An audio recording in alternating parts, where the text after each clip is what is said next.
So this topic is basically talking about congruency and similarity. How do I know? It's because of the keyword similar here.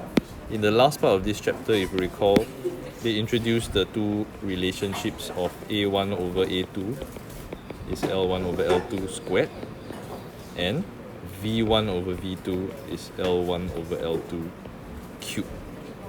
Now we are talking about capacity, and this is related to volume. So I know I am zooming in on this relationship here.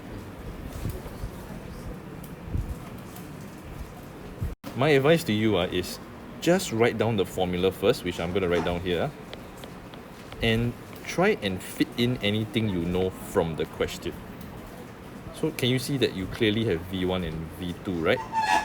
Wait, okay, so you're comparing these two bottles, right? I tick here. Yeah. Right? So V1, V2, doesn't matter which one you want to choose, just choose it accordingly. Let's call V1 being the smaller one. So 75 ml over the 250 ml is equals to,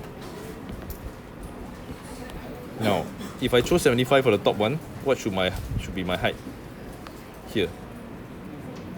L1, which you don't know, right? And L2 will be 18.4.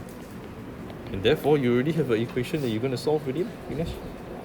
So because of the cube here, I'm just going to cube root to release the L1 over L2, and that gives us, let me see, 75 over 250, cube root it.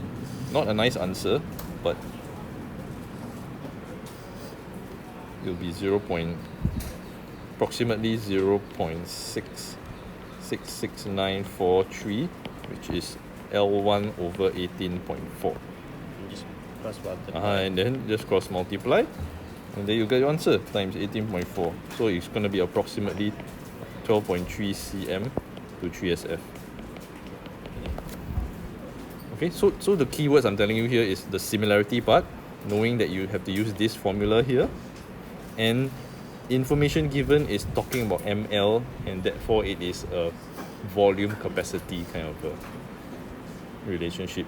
Put in the numbers and you get what you need to get. Okay? I have one more.